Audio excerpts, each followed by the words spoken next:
Hello students, நான் உங்கள் Vanitha miss பேசுகிறேன். நாம் இன்னைக்கு இந்த வீடியோவில் பார்க்க போகிறது 10th maths chapter number 3 algebra exercise 3.11ஓட ஃபஸ்ட்டு சம். ஸோ ஃபஸ்ட்டு சம்மில் என்ன கொடுத்துருக்காங்கன்னா, solve the following quadratic equation by completing the square method. So அதில் நம்ம ஃபஸ்ட்டு சம்மை சால்வ் பண்ண போகிறோம். ஸோ ஃபஸ்ட்டு சம் ஈக்குவேஷன் என்னது, 9x² minus 12x plus 4 is equal to 0. So completing the square method செய்யறதுக்கு சில ப்ரொசீஜர்ஸை நம்ம ஃபாலோ பண்ண போகிறோம். ஸோ ஃபஸ்ட்டு ப்ரொசீஜர் என்னென்னா, கொடுத்துருக்க ஈக்குவேஷன் ஸ்டாண்டர்ட் ஃபார்மில் இருக்கான்னு பார்த்துக்கோங்க. ஸ்டாண்டர்ட் ஃபார்ம்லனா என்ன அர்த்தம்னா, இங்கே பாருங்கள், ஒவ்வொரு டேர்மை பாருங்கள், அதோட கோஎஃபிஷியண்ட்டை செக் பண்ணுங்கள்.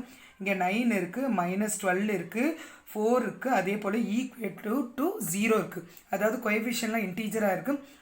அதே போல் இந்த எக்ஸ்பிரஷன் வந்து ஈக்குவல் டு 0ன்னு கொடுத்துருக்காங்க. ஸோ கொடுத்துருக்க ஈக்குவேஷன் வந்து ஸ்டாண்டர்ட் ஃபார்மில் இருக்குது. ஸோ நெக்ஸ்ட் ஸ்டெப் என்ன செக் பண்ணணும்னா, கோஎஃபிஷியன்ட் ஆஃப் x² வந்து 1ஆன்னு செக் பண்ணணும். ஸோ இங்கே பார்த்தீங்கன்னா கோஎஃபிஷியன்ட் ஆஃப் x² வந்து 1 இல்லை 9 கொடுத்துருக்காங்க.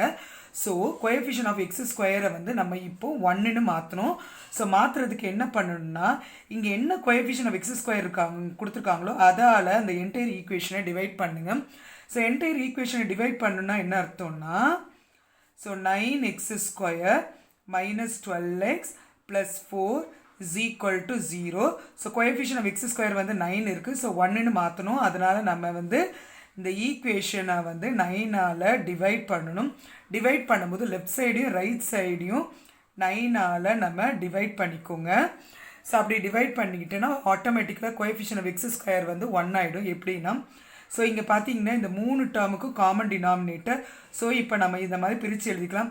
9x² by 9 minus 12x by 9 plus 4 by 9 is equal to, உங்களுக்கு தெரிஞ்சிருக்கும், 0 by 9 வந்து 0. ஸோ இப்போ நீங்கள் பார்த்தீங்கன்னா ஒவ்வொரு டேர்மில் காமன் ஃபேக்டர் கேன்சல் பண்ணலாம். ஸோ 9 9 இருக்குது, கேன்சல் பண்ணலாம். இங்கே வந்து இது 3 டேபிள்ஸால் கேன்சல் ஆகும். 3 4s 3 3s 4 by 9க்கு common factor இல்லை, அதனால் கேன்சல் பண்ண முடியாது. So x² minus 4 by 3x plus 4 by 9 is equal to 0. So step 1 வந்து கொடுத்துருக்க ஈக்குவேஷன் வந்து ஸ்டாண்டர்ட் ஃபார்மில் இருக்கான்னு செக் பண்ணணும். நெக்ஸ்ட்டு வந்து கோஎஃபிஷியன்ட் ஆஃப் x² வந்து 1ஆக இருக்கான்னு செக் பண்ணணும். இல்லைனா கோஎஃபிஷியன்ட் ஆஃப் x² வந்து 1ஆக இருக்கிற மாதிரி நம்ம அந்த ஸ்டெப்பை வந்து என்ன பண்ணணும், மாடிஃபிகேஷன் பண்ணி நம்ம கொண்டு வந்துக்கணும். இப்போ நம்ம வந்து கொடுத்துருக்க ஈக்குவேஷனை வந்து மாடிஃபை பண்ணி உங்களுக்கு என்ன வந்திருக்கு, கோஎஃபிஷியன்ட் ஆஃப் x² வந்து 1ஆக இருக்கிற மாதிரி நம்ம கொண்டு வந்தாச்சு. ஸோ நெக்ஸ்ட் ஸ்டெப் என்ன பண்ணுன்னா, இங்கே இந்த கொடுத்துருக்க ஈக்குவேஷனில் இருக்கிற கான்ஸ்டன்ட் டேர்மை ரைட் சைடுக்கு ஷிஃப்ட் பண்ணணும். ஸோ உங்களுக்கு நெக்ஸ்ட் ஸ்டெப் என்ன வரும்னா, x² minus 4 by 3x is equal to minus 4 by 9 வந்துடும். ஸோ நெக்ஸ்ட் ஸ்டெப் என்ன பண்ணணும்னா, இப்போ நீங்கள் இதை வந்து எப்படி விஷுவலைஸ் பண்ணுறீங்கன்னா, என்ன ஃபார்மில் இருக்குன்னா, இந்த லெஃப்ட் ஹேண்ட் சைடை பொறுத்த வரைக்கும் என்ன ஃபார்மில் இருக்குன்னா, a² minus 2ab இருக்கிற மாதிரி நம்ம விஷுவலைஸ் பண்ணிக்கோங்க. ஏன்னா ஏற்க இடத்துல என்ன இருக்குது, x² இருக்குது, a² இருக்க இடத்துல x² இருக்குது, அதாவது a இருக்க இடத்துல x இருக்குது. நெக்ஸ்ட் வந்து இது 2ab ஃபார்மில் எழுத முடியுமான்னு பாருங்கள். ஸோ கண்டிப்பாக எழுத முடியும். x² மைனஸ் இந்த 4 எப்படி எழுதலாம், 2 into 2ன்னு எழுதலாம். ஸோ 4 எப்படி எழுதலாம், 2 into 2ன்னு எழுதலாம்.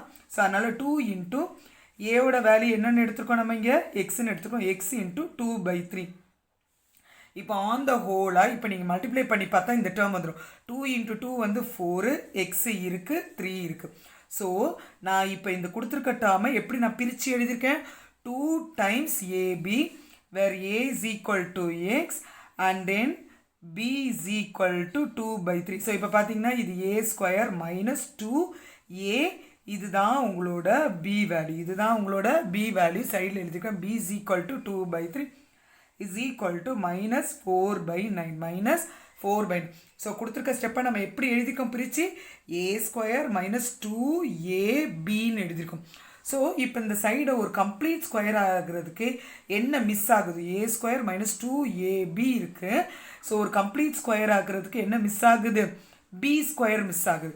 ஏன்னா b² வந்துருச்சுன்னா ஆட்டோமேட்டிக்காக நம்ம இதை என்னென்னு எழுதலாம்னா, a minus b the whole squareன்னு எழுதலாம். ஸோ அந்த b² வந்து மிஸ் ஆகுது.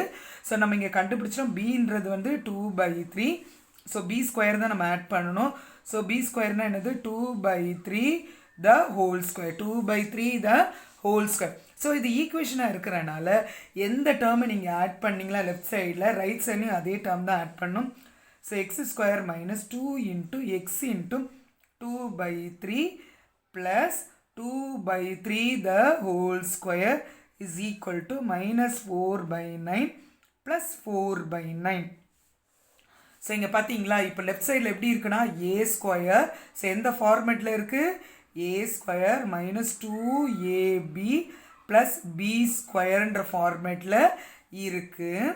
ஸோ இந்த ஹோல் டேர்மையும் நம்ம எப்படி கன்சிடர் பண்ணி எழுதலாம்னா எக்ஸ் மைனஸ் 2/3 த ஹோல் ஸ்கொயர்னு எழுதலாம். ஏன்னா ஏ வந்து எக்ஸு, பி வந்து 2/3. So a square minus 2ab plus b square ஃபார்மேட்டில் இருக்குது. ஸோ அதை எப்படி எழுதினோம், a minus b the whole ஸ்கொயர்னு எழுதிக்கும். இந்த ரைட் சைடில் பாருங்கள் ரெண்டுத்துக்கும் டினாமினேட்டர் வந்து சேமு.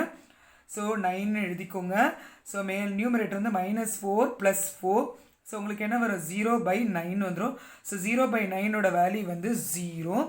ஸோ லெஃப்ட் சைடில் என்ன இருக்குது, x minus 2/3 the whole square is equal to 0. So square right சைடில் வந்து உங்களுக்கு ஸ்கொயர் ரூட் ஆகிடும். So x minus 2/3 is equal to square root of 0. So square root of 0 வந்து உங்களுக்கு தெரியும் 0. So x minus 2/3 is equal to 0. So எக்ஸோட value வந்து x is equal to இந்த -2/3 வந்து ரைட் சைடில் வந்தால் 2/3. ஆனால் இந்த ஈக்குவேஷனை பாருங்கள், இந்த ஈக்குவேஷன் வந்து ஒரு குவாட்ராட்டிக் ஈக்குவேஷன். குவாட்ராட்டிக் ஈக்குவேஷனும் அதோட டிகிரி வந்து 2. ஸோ அப்போ இதுக்கு வந்து 2 ரூட்ஸ் இருக்கணும். ஆனால் நம்மளுக்கு கிடைச்சிருக்கிறது ரூட் வந்து ஒரே ஒரு ரூட்டு தான். ஸோ அப்போ என்ன டைப்பில் வருதுன்னா இது வந்து ரியல் அண்ட் ஈக்குவல் ரூட்ஸில் வருது. ஸோ நீங்கள் என்ன பண்ணலாம், அந்த ரூட்டை ரிப்பீட் பண்ணிக்கலாம். X is equal to 2/3, 2/3. இப்போ நம்ம பார்க்க போகிறது எக்ஸசைஸ் 3.11ஓட ஃபஸ்ட்டு சம்மோட second subdivision. So second subdivision இதுதான் கொடுத்துருக்க ஈக்குவேஷன். ஆனால் இதை பார்த்தாலே தெரியுது இது வந்து நம்மளுக்கு வந்து ஸ்டாண்டர்ட் ஃபார்மில் இல்லைன்னு. ஸோ ஃபர்ஸ்ட் ஆஃப் ஆல் நம்ம வந்து ஸ்டாண்டர்ட் ஃபார்மில் இந்த ஈக்குவேஷனை எழுதிக்கணும். ஸோ எப்படி கொண்டு வரணும்னா ஃபர்ஸ்ட் ஆஃப் ஆல் என்ன கொடுத்துருக்காங்க, 5x + 7/x - 1 is equal to 3x + 2ன்னு கொடுத்துருக்காங்க. ஸோ x - 1 ரைட் சைடில் கொண்டு போங்க. ஸோ உங்களுக்கு என்ன கிடைக்கணும், 5x + 7 is equal to 3x + 2 into x - 1ன்னு கிடைக்கும். ஸோ இங்கே பார்த்தீங்கன்னா 2 பைனாமியல் இருக்குது. ஸோ இந்த 2 பைனாமியல் எப்படி மல்டிப்ளை பண்ணணும்னா ஃபஸ்ட்டு டேர்ம் எடுத்து செகண்ட் டேர்மோட 2 டேர்மோட மல்டிப்ளை பண்ணிக்கோங்க. ஸோ அப்படி மல்டிப்ளை பண்ணிங்க 3x × x வந்து 3x² வரும். 3x × -1 வந்து -3x வரும். அதே போல் ஃபஸ்ட் எக்ஸ்பிரஷனில் இருக்க செகண்ட் டேர்ம் எடுத்து செகண்ட் எக்ஸ்பிரஷனில் இருக்க 2 டேர்ம்ஸோட மல்டிப்ளை பண்ணிக்கோங்க. ஸோ அதுக்காக தான் உங்களுக்கு ஈஸியாக புரிகிறதுக்காக தான் இந்த ஏரோ மார்க் கொடுத்துருக்கேன். ஸோ 2 × x வந்து 2x வரும். 2 × -1 வந்து -2 வரும். ஸோ லெஃப்ட் சைடில் 5x + 7 இருக்குது. ஸோ இங்கே பார்த்தீங்கன்னா 3x². லைக் டேர்ம்ஸ் வந்து -3xும் +2xும். ஸோ இது ரெண்டுத்தையும் பார்த்தீங்கன்னா ஆப்போசிட் சைடில் இருக்குது. ஸோ சப்ராக்ட் பண்ணணும். ஸோ சப்ராக்ட் பண்ணால் உங்களுக்கு -1x வரும். ஏன்னா கிரேட்டர் நம்பர் வந்து 3, அதோட சைன் வந்து மைனஸ். அதே போல் -2 அப்படியே எழுதிக்கோங்க. So 5x + 7. ஸோ ஸ்டாண்டர்ட் ஃபார்ம்னா எல்லாத்தையும் ஒரே சைடில் கொண்டு வந்து = 0 எழுதணும். ஸோ இங்கே பார்த்தீங்கன்னா ஸோ 3x² -x -2 இந்த சைடை வச்சுக்கோங்க. இந்த 5xையும் +7ஐயும் இந்த சைடு கொண்டு வந்துருங்க. So 3x² -x -2. ஸோ -xன்னு ஏன் எழுதியிருக்கேன்னா உங்களுக்கு 1 வந்து எழுதலைனாலும் அது அண்டர்ஸ்டூட் இட் இஸ் -1ன்னு. ஸோ இந்த டேர்ம்ஸை கொண்டு வந்தோன்னா -5x -7 is equal to 0. So இப்போ லைக் டேர்ம்ஸ் எல்லாம் கம்பைன் பண்ணி நீங்கள் ஈக்குவேஷன் எழுதணும். அப்படி பார்த்தீங்கன்னா 3x² எந்த ஒரு டேர்மும் இல்லை. ஸோ அதை அப்படியே எழுதிக்கோங்க. ஸோ இங்கே பார்த்தீங்கன்னா -xும் -5xும் லைக் டேர்ம்ஸும் with same sign. So add பண்ணால் உங்களுக்கு -6x வரும். ஏன்னா இது வந்து 1x. ஸோ இதுக்கும் மைனஸ் சைன், இதுக்கும் மைனஸ் சைன். ஸோ ரெண்டுத்தையும் கோஎஃபிஷியன்ட் ஆட் பண்ணி காமன் சைன் கொடுத்துருங்க. ஸோ அதே போல் இது ரெண்டும் லைக் டேர்ம்ஸ். இது ரெண்டுத்தையும் ஆட் பண்ணால் உங்களுக்கு என்னது -9 வரும். ஏன்னா ரெண்டுத்துக்கும் காமன் சைன் வந்து -, = 0.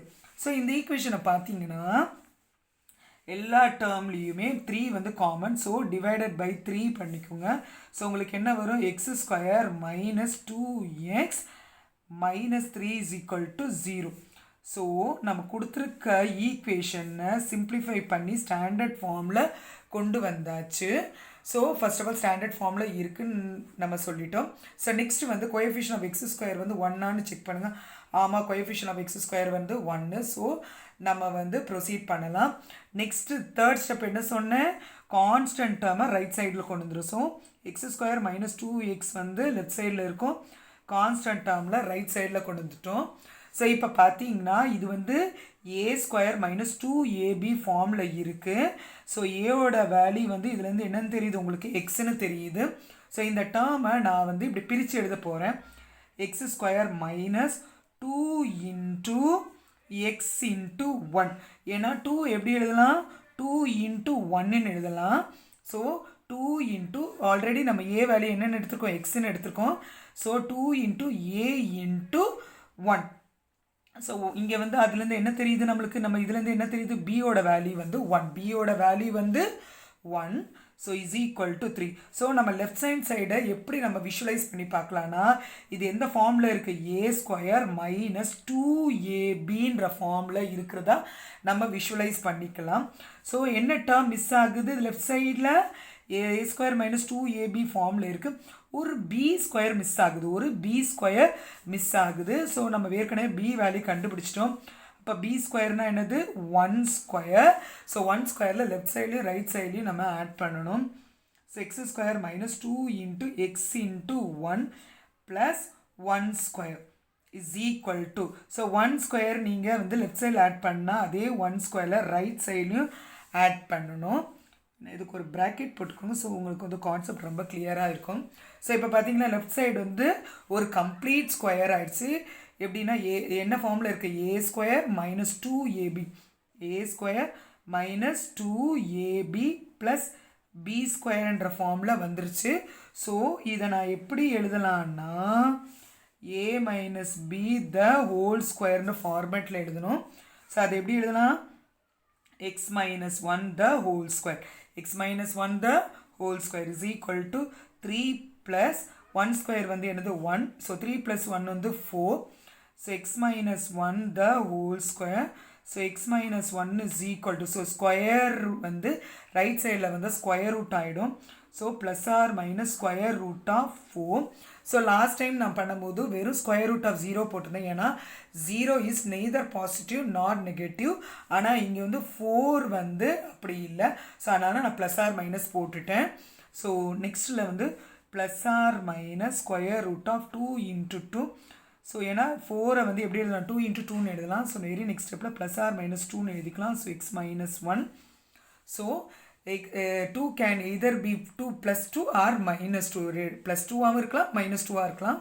ஸோ நெக்ஸ்ட் ஸ்டெப்பில் என்ன எழுதுனா? X minus 1 is equal to 2 and then x minus 1 is equal to minus 2. அப்படி பார்த்தீங்கன்னா x is equal to இந்த minus 1 வந்து ரைட் சைடில் வந்தால் ப்ளஸ் 1 ஆகிடும். ஸோ எக்ஸோட வேல்யூ வந்து 3.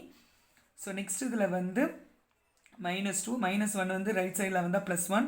ஸோ இங்கே பார்த்தீங்கன்னா ஆப்போசிட் சைனில் இருக்குது. ஸோ ஆப்போசிட் சைனில் இருக்கும் போது சப்ராக்ட் பண்ணால் 1 வரும். கிரேட்டர் நம்பர் வந்து 2, அதோட சைன் போட்டுக்கணும். ஸோ இங்கே பார்த்தீங்கன்னா எக்ஸோட வேல்யூ வந்து -1, 3. எக்ஸோட வேல்யூ வந்து -1, 3. ஸோ இந்த எக்ஸசைஸ் 3.11 பொறுத்த வரைக்கும் ஃபஸ்ட்டு சம்மும் செகண்ட் சம்மும் ரொம்ப இம்பார்ட்டன்ட் சம் ஸ்டூடெண்ட்ஸ். ஸோ இந்த கம்ப்ளீட்டிங் த ஸ்கொயர்ஸ் வந்து ஹையர் கிளாஸ்லேயும் உங்களுக்கு யூஸ்ஃபுல்லாக இருக்கும். ஸோ உங்களுக்கு இந்த வீடியோ பிடிச்சிருந்தனா லைக் பண்ணுங்கள், ஷேர் பண்ணுங்கள், கமெண்ட் பண்ணுங்கள் அண்ட் மறக்காமல் நம்ம சேனலை சப்ஸ்கிரைப் பண்ணுங்கள் ஸ்டூடெண்ட்ஸ்.